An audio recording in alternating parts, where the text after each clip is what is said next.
Hi guys, welcome to code for your growth YouTube channel. So మనం coding problems playlist start చేసాం కదా. అందులో 5 problems అనేవి మనం కంప్లీట్ చేసాం. సో ఈరోజు మనం 6th ప్రాబ్లం చూద్దాం. ఓకే, ఒకసారి ప్రాబ్లమ్ స్టేట్మెంట్ చూద్దాం. Write a Java program to find whether A is a multiple of B or not. అంటే యూజర్ దగ్గర నుంచి మనం 2 వాల్యూస్ తీసుకోవాలి. ఓకే, ఆ 2 వాల్యూస్ ఏ అండ్ బి అనే 2 వాల్యూస్ తీసుకోవాలి. తీసుకొని మనము ఏ అనే వేరియబుల్‌లో ఉన్న డేటా బి యొక్క మల్టిపులా కాదా అని వెరిఫై చేయాలి. ఓకే. సో, శాంపుల్ ఎగ్జాంపుల్ చూద్దాం. చూడండి. శాంపుల్ ఇన్‌పుట్స్ చూడండి. ఎంటర్ ఏ వాల్యూ యూజర్ నాకు 39 ఇచ్చాడు. ఎంటర్ బి వాల్యూ యూజర్ నాకు 3 ఇచ్చాడు. A is a multiple of B or not. అంటే బి యొక్క వేరియబుల్‌లో ఉన్న డేటా యొక్క మల్టిపుల్ అనేది ఏనా కాదా అని వెరిఫై చేయాలి. ఇక్కడ నాకు బి యొక్క వాల్యూ ఎంత 3. ఏ యొక్క వాల్యూ ఎంత 39. 39 అనేది 3 యొక్క మల్టిపులా కాదా? మల్టిపుల్ అంటే ఏంటి? 3 యొక్క టేబుల్‌లో 39 ఎక్కడైనా వస్తే దాన్ని మనము 3 మల్టిపుల్స్ అంటాం. సో, నాకు 3 మల్టిపుల్స్ ఏంటి? 3 ones are 3. So, 3. 3 twos are 6. So, 6. 3 threes are 9. So, 9. అంటే 3, 6, 9, 12, 15, 16 సారీ 15, 18 వీటిని మనము 3 యొక్క మల్టిపుల్స్ అంటాం. ఓకే. 3 13 ఆర్ 39. కాబట్టి నాకు 39 అనేది 3 యొక్క మల్టిపుల్. కాబట్టి నాకు అవుట్‌పుట్ ఏమొచ్చింది? యెస్ అని వచ్చింది. ఈ ఇన్‌పుట్ చూడండి. ఎంటర్ ఏ వాల్యూ 42 ఇచ్చాడు. ఎంటర్ బి వాల్యూ 5 ఇచ్చాడు. సో, 42 అనేది 5 యొక్క మల్టిపులా? కాదు. ఎందుకు? ఫిఫ్త్ టేబుల్ మీరు రాస్తే 5 8 ఆర్ 40, 5 9 ఆర్ 45. 42 అనేది ఎక్కడ రాదు. కాబట్టి మనకి 42 అనేది 5 యొక్క మల్టిపుల్ కాదు. కాబట్టి మనకు అవుట్‌పుట్ ఏమొచ్చింది? నో అని వచ్చింది. ఓకే. సో, ఈ ప్రాబ్లమ్‌ను మనము ఎలా సాల్వ్ చేస్తాం? ఈ ప్రాబ్లమ్‌ను మనము ఎలా సాల్వ్ చేస్తాం? సో, నార్మల్‌గా నేను ఒక 2 నంబర్స్ మీకిస్తే ఏ అనేది బి యొక్క మల్టిపులా కాదా అంటే మీరు ఏం చేస్తారు? మనం ఒక మ్యాథమెటికల్ ఆపరేషన్ అనేది మన మైండ్‌లో చేస్తాం. దాన్ని మనం జస్ట్ కోడ్ కింద కన్వర్ట్ చేయాలి అంతే. అది చేస్తే మనకి ప్రాబ్లమ్ అనేది అయిపోద్ది. మనం నిన్నటి వీడియోలో whether A is factor of B or not అనే దానికి ప్రోగ్రామ్ చెప్పుకున్నాం కదా. అంటే 2 వేరియబుల్స్ ఏ అనే వేరియబుల్‌లో ఒక డేటా ఉంది. బి అనే వేరియబుల్‌లో ఒక డేటా ఉంది. ఏ యొక్క వాల్యూ అనేది బికి ఫ్యాక్టరా కాదా అని వెరిఫై చేసాం. అంతేనా? సో, మీకు ఫ్యాక్టర్ అనేది తెలిస్తే ఫ్యాక్టర్‌కి, మల్టిపుల్‌కి మధ్యన ఒక రిలేషన్ ఉంది. ఓకే. మీకు ఫ్యాక్టర్ గురించి ఒకవేళ అర్థం కాకపోతే నిన్నటి వీడియో చూడండి. మన ఈ ప్లేలిస్ట్‌లో ముందు వీడియో ఉంటది. ఒకసారి అది చూసి ఈ వీడియో చూడండి. నేను అక్కడ చెప్పిన కాన్సెప్ట్ మొత్తం ఇక్కడ చెప్పలేను. సో, మీరు ఒకసారి ఆ వీడియో చూడండి. ఓకే. సో, నిన్న మనం ఏ అనేది బికి ఫ్యాక్టరా కాదా అని ఐడెంటిఫై చేయాలంటే మనం ఒకటి రాసుకున్నాం. ఓకే. సో, ఒకసారి చూడండి. లెట్స్ సే నాకు 4 అనేది 24కి ఫ్యాక్టర్. అంతేనా? 4 అనేది 24కి ఏంటి? ఫ్యాక్టర్. 24 అనేది 4కి ఏంటి? మల్టిపుల్. చూడండి. 24 యొక్క ఫ్యాక్టర్స్ ఏంటి? 1, 2, 3, 4, 6, 8, 12, 24. అంతేనా? 24 యొక్క ఫ్యాక్టర్స్ ఇవి. సో, మీరు చూస్తే ఈచ్ అండ్ ఎవ్రీ నంబర్ ఈ నంబర్స్ యొక్క టేబుల్స్‌లో 24 ఖచ్చితంగా ఉంటారు. సో, 24కి ఏవైతే ఫ్యాక్టర్స్ ఉన్నాయో వాటి యొక్క మల్టిపుల్ అనేది 24 అవుతది కదా. So, 1 24s are 24, 2 12s are 24, 3 8s are 24, 4 6s are 24 అంటే వీటన్నింటి యొక్క మల్టిపుల్స్‌లో ఖచ్చితంగా 24 అనేది ఉంటది. అంతేనా? సో, అంటే మనం ఏ అనేది బికి ఫ్యాక్టర్ అయితే బి అనేది ఏకి ఏమవుతది? మల్టిపుల్ అవుతది. అంతేనా? ఏ అనేది బికి ఫ్యాక్టర్ అయితే బి అనేది ఏకి మల్టిపుల్ అవుతది. అంతే కదా. ఏమైంది? నాకు 24 అనేది 24కి 4 అనేది ఫ్యాక్టర్. ఎందుకు? నేను 24ని 4తో డివైడెడ్ బై చేసినప్పుడు నాకు రిమైండర్ 0 వచ్చింది. రిమైండర్ 0 వచ్చింది అంటే ఖచ్చితంగా 4 యొక్క టేబుల్‌లో 24 ఉందనే కదా మీనింగ్. అంటే 4 6 జా 24 అంటే 4 ఇంటూ 6 ఆర్ 24 అంటే 24కి 4 ఫ్యాక్టర్ అయినప్పుడు 4కి 24 ఏమవుతది? మల్టిపుల్ అవుతది. అంతేనా? 24కి 4 ఫ్యాక్టర్ అయినప్పుడు 4కి 24 అనేది ఏమవుతది? మల్టిపుల్ అవుతది. అంటే వేరియబుల్స్ కన్వెన్షన్‌లో మనం మాట్లాడితే ఏ అనేది బికి ఫ్యాక్టర్ అయితే బి అనేది ఏకి ఏమవుతది? మల్టిపుల్ అవుతది. అంతేనా? సో, మనం ఏ అనేది బికి ఫ్యాక్టరా? కాదా? అని ఎలా వెరిఫై చేయాలి? బిని ఏతో డివైడెడ్ బై చేసినప్పుడు రిమైండర్ 0 వచ్చిందా? రాలేదా? అని వెరిఫై చేయాలి. కాబట్టి మాడ్యులో ఆపరేటర్ యూజ్ చేయాలి. సో, ఈ ఎక్స్‌ప్రెషన్ ఏం చేస్తది? బిని ఏతో డివైడెడ్ బై చేసినప్పుడు వచ్చే రిమైండర్ అనేది మనకిస్తది. సో, ఆ రిమైండర్ అనేది ఈక్వల్ టు 0 అయితే మనకి ఏ అనేది బికి ఫ్యాక్టర్ అంటాం. ఏ అనేది మనకి బికి ఫ్యాక్టర్. అంటే ఏంటి? బి అనేది ఏకి multiple. A is factor of B. లేకపోతే B is multiple of A. అంతేనా? B remainder A equal to 0 అయితే ఏ అనేది ఫ్యాక్టర్ ఆఫ్ బి అని చెప్పొచ్చు. బి అనేది మల్టిపుల్ ఆఫ్ ఏ అని కూడా చెప్పొచ్చు. అంతే కదా! సో, మనం నిన్నటి ప్రోగ్రామ్‌లో ఫ్యాక్టర్ ప్రోగ్రామ్ చెప్పినప్పుడు ఈ ఎక్స్‌ప్రెషన్ ట్రూ అయితే యెస్ ప్రింట్ చేసాము. ఈ ఎక్స్‌ప్రెషన్ ఫాల్స్ అయితే నో ప్రింట్ చేసాం.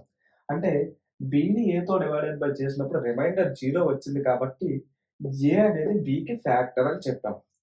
ఏ అనేది బికి ఫ్యాక్టర్ అయితే బి అనేది ఏకి మల్టిపుల్ అని చెప్పొచ్చు. ఓకే. కాబట్టి మనము లెట్స్ బి అనేది ఏకి మల్టిపులా కాదా అని వెరిఫై చేయమని చెప్పాడనుకోండి. మనం సేమ్ ఇలానే రాసేయొచ్చు. System dot out dot println yes అని రాసి, లేకపోతే system dot out dot println no అని రాయొచ్చు. కానీ మన ప్రాబ్లమ్ స్టేట్మెంట్ ఏముంది? A is multiple of B or not అని అడిగాడు. అంటే ఏ అనేది బికి మల్టిపులా కాదా అని అడిగాడు. కానీ బి అనేది ఏకి మల్టిపులా కాదా అని అడగలేదు. Whether A is A multiple of B అంటే ఏ అనేది బికి మల్టిపులా కాదా? అంటే 24 అనేది 4కి మల్టిపులా కాదా అని వెరిఫై చేయమన్నారు. అంటే అప్పుడు ఏం చేయాలి? 24ని 4తో డివైడెడ్ బై చేయాలి. అంతేనా? అప్పుడు రిమైండర్ 0 వస్తే అప్పుడు మనం ఏమంటాము? 24 అనేది 4కి మల్టిపుల్ అంటాం. ఇక నాకు A is A multiple of B or not అని అడిగాడు కాబట్టి నేను ఏం చేయాలి? ఏని బితో డివైడెడ్ బై చేసి రిమైండర్ 0 వస్తుందా? రావట్లేదా? అని వెరిఫై చేయాలి. అంతేనా? లాస్ట్ ప్రోగ్రామ్‌లో ఏంటి? A is factor of B or not అని అడిగాడు. ఏ అనేది బికి ఫ్యాక్టరా కాదా? అంటే ఏ అనే వాల్యూ 4 అనేది 24కి ఫ్యాక్టరా కాదా? అని అడిగాడు అక్కడ. కాబట్టి 24 రిమైండర్ 4 అని కాలిక్యులేట్ చేయాలి. ఇక్కడ నాకేమని అడిగాడు? ఆపోజిట్‌లో అడిగాడు. 24 is multiple of 4 or not అని అడిగాడు. అప్పుడు మనం 24ని 4తో డివైడెడ్ బై చేయాలి. ఓకే. అక్కడ మీరు చూస్తే ఇక్కడున్న వాల్యూ ఏలో ఉన్న వాల్యూ బిలోకి, బిలో ఉన్న వాల్యూ ఏలోకి వచ్చింది ఈ ఎక్స్‌ప్రెషన్‌లో. ఓకే. కాబట్టి మనం ఇక్కడ ఎక్స్‌ప్రెషన్ అనేది చేంజ్ చేయాలి. సో, మీకు ఫ్యాక్టర్ ప్రోగ్రామ్ రిఫరెన్స్ చూసుకొని చెప్పాను. ఒకవేళ మీకు అది అర్థం కాకపోతే సింపుల్‌గా 2 వాల్యూస్ ఇచ్చాడు. 24కి 4 ఫ్యాక్టరా కాదా అని అడిగితే 24ని 4తో డివైడెడ్ బై చేయాలి. ఎందుకు? 24కి 4 అని అడిగాడు. కాబట్టి 24ని 4తో డివైడెడ్ బై చేసినప్పుడు రిమైండర్ 0 వస్తుందా? రావట్లేదా? అని చూడాలి. 24కి 4 అంటే ఏ ఈజ్ ఫ్యాక్టర్ ఆఫ్ బి అంటే బికి ఏ అని అడిగాడు. అంతేనా? కాబట్టి బి రిమైండర్ ఏ అని రాయాలి. నెక్స్ట్ ఇక్కడేమడిగాడు? A is multiple of B అది పక్కన పెడితే 24 is multiple of 24 is multiple of 4 కాదా అని అడిగాడు. అంటే 24ని మనం 4తో డివైడెడ్ బై చేయాలి. అంతే కదా! అంటే 4 యొక్క టేబుల్‌లో 24 ఉంటది కాబట్టి మనం 24ని 4తో డివైడెడ్ బై చేయాలి. ఇక్కడ ఏమడిగాడు? ఏ ఈజ్ మల్టిపుల్ ఆఫ్ బి అంటే 24 ప్లేస్‌లో ఏ ఉంది? 4 ప్లేస్‌లో బి ఉంది. కాబట్టి ఏ రిమైండర్ బి అని వస్తది. ఓకే. సో, మన ప్రోగ్రామ్ ఏంటి? If A remainder B equal to 0 అయితే system dot out dot print L N yes, else system dot out dot print L N no. ఒకసారి ఇన్పుట్ చూడండి. A value 39, B value 3. So, ఈ ఎక్స్‌ప్రెషన్‌లో రీప్లేస్ చేస్తే 39 రిమైండర్ 3 అంటే 0 ఈక్వల్ టు 0. కండిషన్ ట్రూ కాబట్టి మనకి లోపలికొచ్చి output ఏమొస్తది? Yes అని వస్తది. అదే ఈ ఇన్పుట్ చూడండి. 42 రిమైండర్ 5. ఏ వాల్యూ 42. ఓకే. బి వాల్యూ ఎంత? 5. 42 రిమైండర్ 5 అంటే ఎంత? 2. 2 ఈక్వల్ టు 0. కండిషన్ ఏంటి? ఫాల్స్. కాబట్టి మనకి ఎగ్జిక్యూషన్ ఎల్స్ బ్లాక్‌లోకొచ్చి అవుట్‌పుట్ ఏమొస్తది? నో అని వస్తది. అవుట్‌పుట్ ఏమొస్తది? నో అని వస్తది. ఓకే. సో, మనకి ఈ విధంగా మనము whether A is multiple of బియా కాదా అంటే ఈ విధంగా మనం ప్రాబ్లమ్ అనేది సాల్వ్ చేయాలి. ఓకే. చాలా మంది కన్‌ఫ్యూజ్ అవుతారు. ఫ్యాక్టర్‌కి, మల్టిపుల్‌కి. ఫస్ట్ మీరు మ్యాథమెటికల్ రిలేషన్ అనేది తెలుసుకోండి. తెలుసుకుంటే ఆ స్టేట్‌మెంట్ బట్టి ఏ వేరియబుల్ ఫస్ట్ ఉండాలి, ఏ వేరియబుల్ సెకండ్ ఉండాలి అనేది మీకు అర్థమవుతది. ఓకే. ఒకసారి మీకు వీడియో అర్థం కాకపోతే, ఎక్స్‌ప్లనేషన్ అర్థం కాకపోతే ఇంకొకసారి వాచ్ చేయండి. మీకు క్లియర్‌గా అర్థమవుతది. కాన్సంట్రేషన్‌తో వినండి. మీకు క్లియర్‌గా అర్థమవుతది. అప్పుడు మీరు ఇంకా కన్‌ఫ్యూజ్ అనేది అవ్వరు. ఎప్పుడైనా సరే ఈ ప్రోగ్రామ్ అనేది సింపుల్‌గా రాస్తారు. ఓకేనా? ఒకసారి మనం ఈ ప్రోగ్రామ్‌ని ల్యాప్‌టాప్‌లో టైప్ చేసి చూద్దాం. ఓకేనా? యాహ్! Hi guys.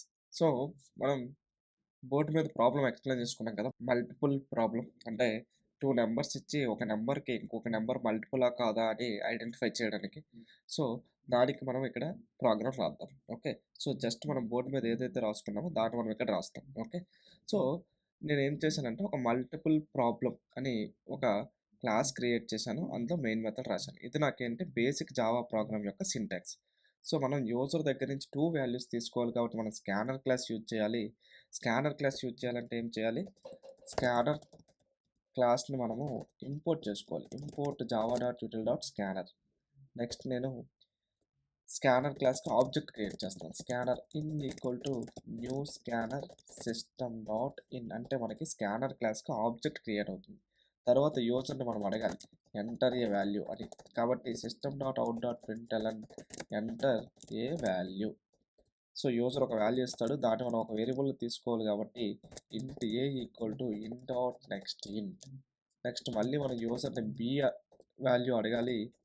యూజర్‌ని మనం బి వాల్యూ అడగాలి కాబట్టి system dot out dot println enter B value.